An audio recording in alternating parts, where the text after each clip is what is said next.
The rain hit Seattle like a heartbreak, relentless and cold, soaking through my jacket as I sprinted down Pike Street, my pulse hammering louder than the storm.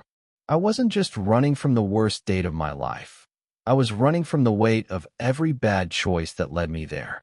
And then, in a blur of neon lights and regret, I crashed into him. Malik, my high school crush, the one I'd spent years convincing myself I'd never deserve. My name's Jaden Carter, 25, a graphic designer scraping by in this overpriced city. I'm black, lanky, with dreads I keep short because I'm too lazy to maintain them. That night, I was a mess, soggy sneakers, a ripped hoodie, and a heart bruised from a date with some tech bro named Chad who thought, open-minded, meant lecturing me about cryptocurrency for 2 hours. I'd bolted from the bar when he tried to explain why my identity was confusing. The nerve. I was halfway down the block, dodging umbrellas and cursing under my breath, when I slammed into a solid chest.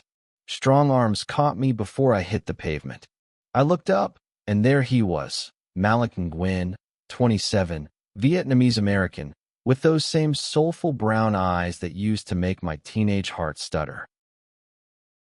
Jaden. His voice was warm, like a fireplace on a winter night, cutting through the rain. You okay? I wasn't. I burst into tears right there, soaking his leather jacket worse than the storm. Malik didn't flinch. He just held me, one hand steady on my back, the other shielding me from the downpour with his umbrella. I hadn't seen him in years, not since we graduated from Garfield High, where he was the Star Trek runner and I was the awkward art kid doodling his name in my sketchbook. Back then, I'd watch him from the bleachers, memorizing the way his smile lit up the field. He was always kind, but I was too shy, too scared of my own feelings to ever say more than hey in the halls. Talk to me, Malik said now, guiding me under an awning outside a closed coffee shop. The neon sign buzzed, casting a pink glow over his sharp jawline. He was taller than I remembered, his frame lean but muscular, like he still ran every morning. His hair was wet, sticking to his forehead, and I wanted to brush it away but didn't dare. I had a bad date, I mumbled, wiping my eyes. This guy was a jerk, and God, I'm such a mess. Malik's laugh was soft, not mocking. We've all been there. Want to tell me about it? I didn't. Not really. But the way he looked at me, like I was worth listening to, made the words spill out. I told him about Chad, about the bar, about how I felt like I was always chasing the wrong people, always ending up alone. Malik listened, nodding, his eyes never leaving mine. When I finished, he tilted his head, a small smile tugging at his lips. You deserve better than that, Jaden, he said. You always did.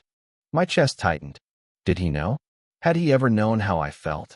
I wanted to ask, but fear glued my tongue to the roof of my mouth. Instead, I changed the subject. What are you doing out here? It's pouring. Heading home from work, he said. I'm a nurse now at Harborview. Just got off a double shift. A nurse. Of course. Malik was always the guy who'd stop to help a freshman with a sprained ankle or volunteer at the community center. It made sense he'd chosen a life of saving people. I felt small next to him, like my graphic design gigs and late-night Netflix binges were trivial in comparison. Come on, he said, nudging my shoulder. Let's get you out of this rain. My place is a few blocks away. You can dry off, maybe eat something. I hesitated. Going to Malik's apartment felt like stepping into a dream I wasn't ready to wake up from. But my clothes were soaked, my heart was raw, and his offer felt like a lifeline. Okay, I said, my voice barely audible. We walked in silence, the rain a steady drumbeat between us. His apartment was in a brick building in Capitol Hill, small but cozy, with mismatched furniture and a shelf full of medical textbooks. He handed me a towel and a dry sweatshirt that smelled faintly of cedar. I changed in his bathroom, my hands shaking as I pulled on the sweatshirt, too big but comforting. When I came out, Malik was heating up leftover pho in the kitchen, the aroma filling the space with warmth. Family recipe, he said, setting a bowl in front of me. My mom would kill me if she knew I was serving it reheated, but it's still good. I laughed for the first time that night, and it felt like a release. We ate at his tiny dining table, the rain pattering against the window. He told me about his job, about the chaos of the ER, about the patients who broke his heart and the ones who made him laugh. I told him about my freelance work, about designing logos for startups that never paid on time, about how I sometimes felt like I was drifting through life. "You're not drifting," Malik said, leaning forward. "You're creating. That's not nothing, Jaden. It's brave." I stared at my bowl, my face hot. Brave? Me? I'd spent years running from my feelings, from him. But sitting there, with the rain outside and his voice wrapping around me like a blanket, I felt something shift. Maybe I wasn't as invisible as I thought.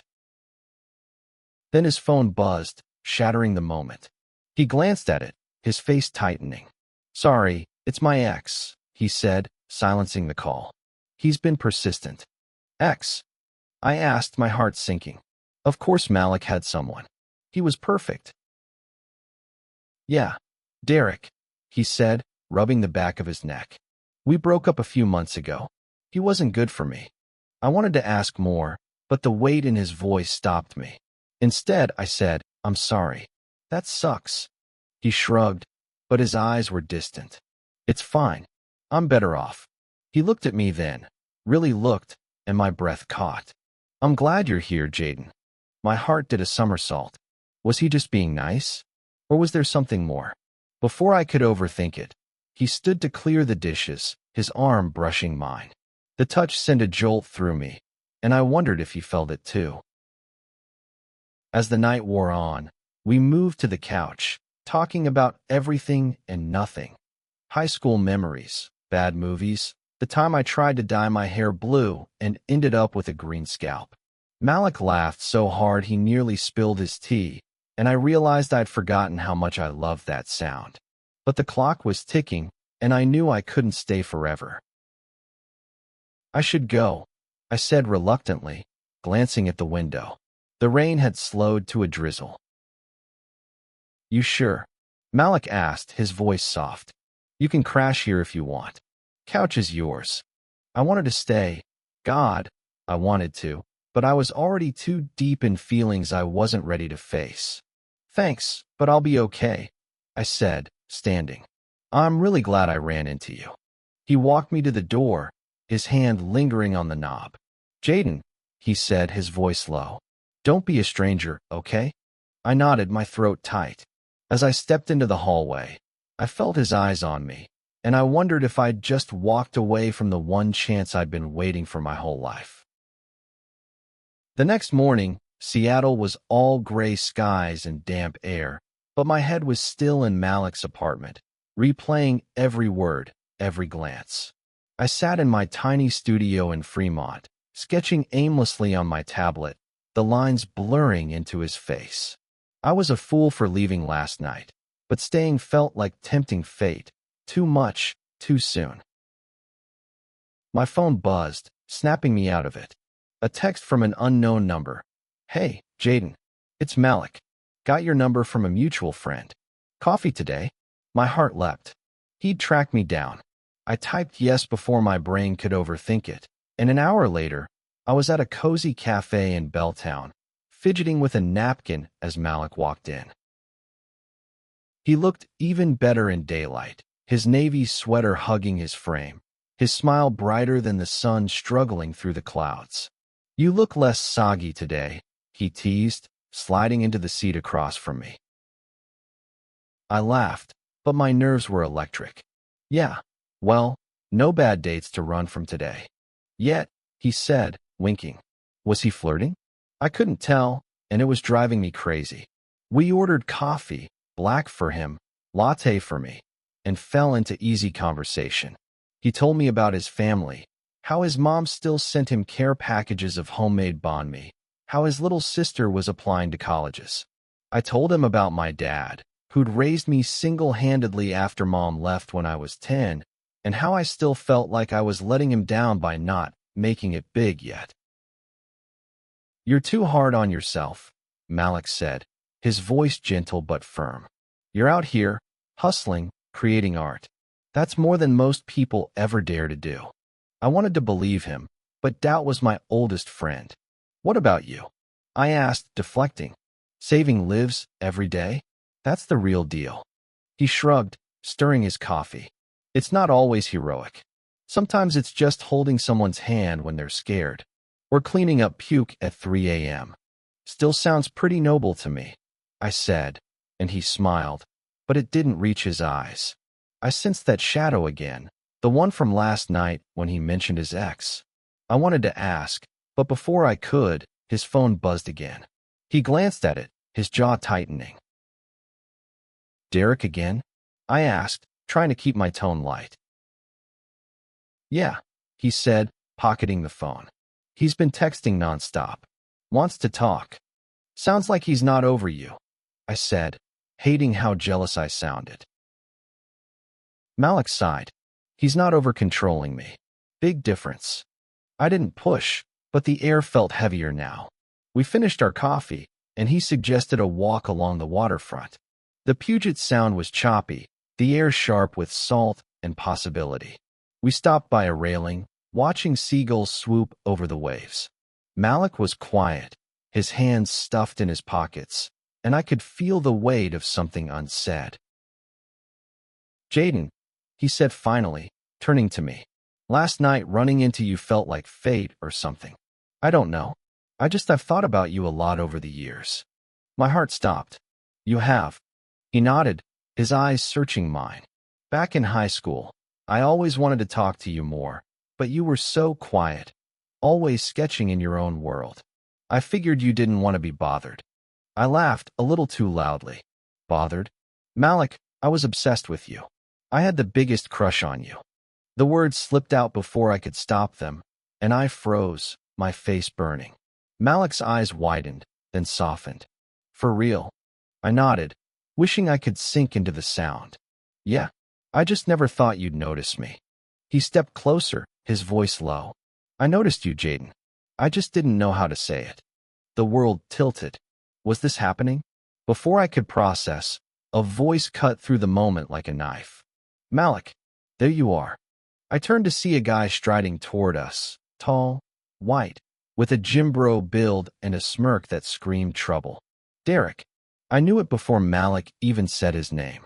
He was maybe 30, dressed in a too-tight polo, his eyes flicking over me like I was an inconvenience.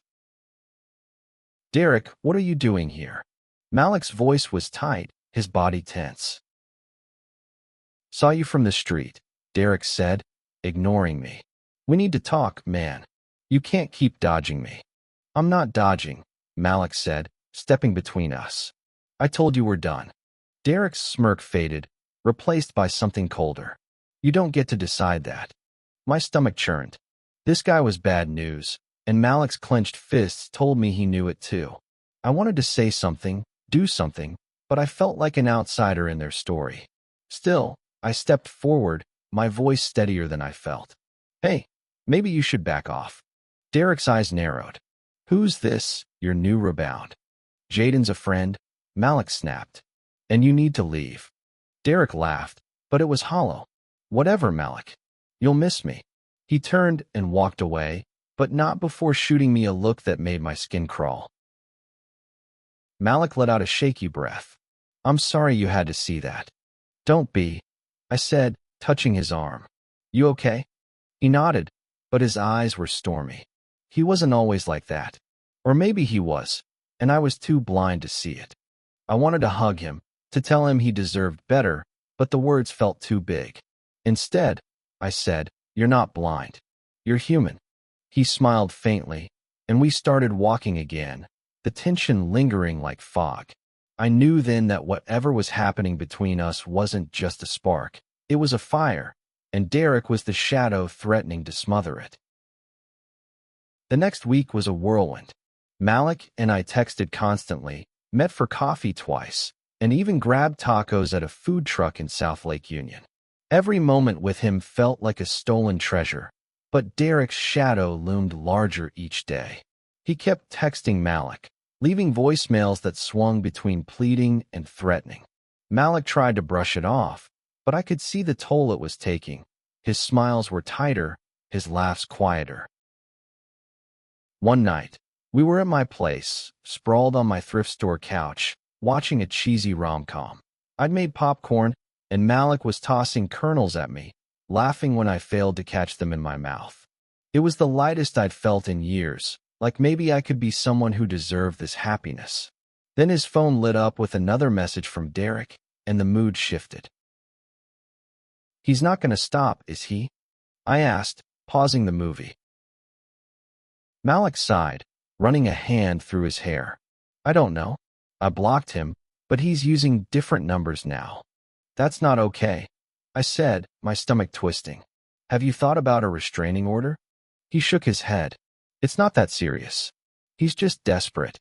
I wasn't so sure, but I didn't push.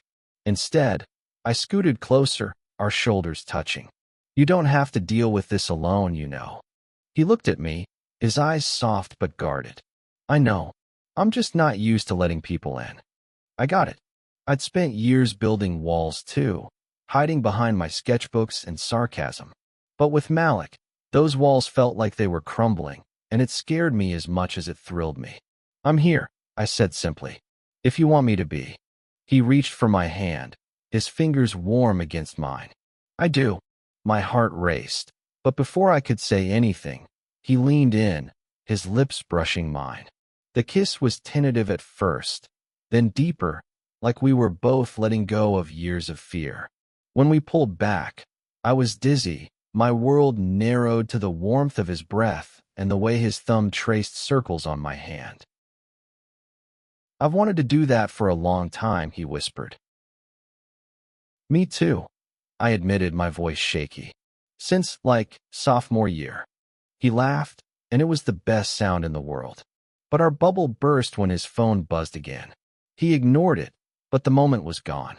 We finished the movie in silence, his hand still in mine, but I could feel the weight of Derek's presence, even from miles away.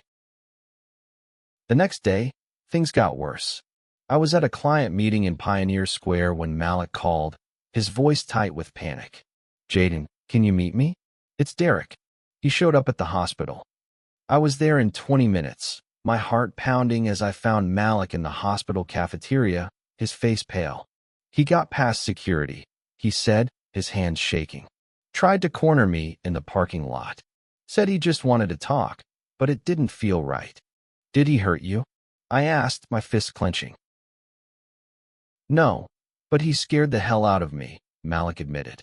"I told security, and they escorted him out, but Jaden, I don't know what he's capable of." I pulled him into a hug, not caring who saw. "We're going to figure this out," I said. Together. We went to the police station that afternoon, filing a report. The officer was sympathetic, but said there wasn't much they could do without evidence of a direct threat.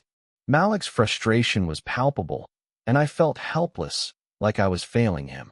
But as we left the station, he squeezed my hand. "Thanks for being here," he said. "It means everything." That night, we stayed at my place, ordering pizza and trying to keep things light. But when Malik fell asleep on my couch, his head on my shoulder, I stayed awake, watching the shadows outside my window. Derek wasn't just a ghost from Malik's past. He was a threat to our future, and I wasn't sure how to protect the one person I was starting to realize I couldn't live without. The next few weeks were a tightrope walk. Malik and I grew closer, stealing moments between his shifts and my deadlines. Sunset walks by Lake Union, late-night talks over cheap wine, kisses that felt like promises. But Derek was a storm cloud on the horizon, his messages escalating from desperate to menacing. He'd started showing up at places Malik frequented, a coffee shop, the gym, always just out of reach, like a predator circling. I convinced Malik to stay at my place most nights, claiming it was closer to the hospital, but really, I just wanted him safe. One evening, as we cooked dinner together. Well, he cooked. I mostly chopped vegetables badly. He turned to me, spatula in hand, and said, "Jaden, I'm falling for you. Hard." I nearly dropped the onion I was mangling. "Yeah," I said, my voice cracking, "because I'm already gone for you." He grinned, pulling me into a kiss that tasted like garlic and hope. But our happiness was fragile, and we both knew it. The next morning, I woke to find Malik staring at his phone, his face ashen. "He sent me a picture," he said, showing me the screen. It was a blurry shot of us at the waterfront, taken from a distance. My blood ran cold. "That's it," I said. "We're going back to the police." This time, the officer took us more seriously. The photo was evidence of stalking, and they issued a temporary restraining order. But paperwork didn't stop Derek. 2 nights later, as we left a diner in Capitol Hill, he was there, leaning against a street lamp, his eyes locked on Malik. My heart pounded, but I stepped in front of Malik, my voice steady. "You need to leave. Now." Derek's smirk was venomous. "Or what, art boy?" Malik grabbed my arm, pulling me back. "Don't, Jaden. He's not worth it." But I was done being scared. "You're done harassing him," I said, my voice loud enough to draw stares. "We've got a restraining order. Keep this up, and you're going to jail." Derek laughed, but he backed off, disappearing into the crowd. Malik was shaking, and I pulled him close, whispering, "It's okay. I've got you." That night, we sat on my balcony, wrapped in a blanket, the city lights sprawling below us. Malik was quiet, his head resting on my shoulder. "I'm sorry you got dragged into this," he said finally. "Don't be," I said. "I'd fight 100 directs for you." He laughed, but it was shaky. "I don't deserve you, Jaden." "Bullshit," I said, turning to face him. "You deserve everything. You're kind, you're brave, you're your home to me." His eyes glistened, and he kissed me, slow and deep, like he was pouring every unspoken word into it. When we pulled back, he whispered, "I love you." "I love you too," I said, the words feeling like freedom. The next day, we got word that Derek had been arrested for violating the restraining order. He'd been caught trying to follow Malik home from work, and the police had enough to hold him. It wasn't the end. Court dates loomed, and healing would take time, but it was a start. Malik moved in with me officially a week later, his books joining mine on the shelf, his laughter filling my mornings. One evening, as we walked hand in hand through Pike Place Market, the air crisp with autumn, Malik stopped by a flower stall and bought me a single sunflower. "For the guy who helped me find my way back," he said, tucking it behind my ear. I laughed, my heart full. "You're cheesy, you know that. And you love it," he said, kissing me right there in the middle of the crowd. He was right. I did. And as we walked on, the city buzzing around us, I realized that sometimes the worst nights, the bad dates, the tears, the rain, can lead you straight to the person you were always meant to find.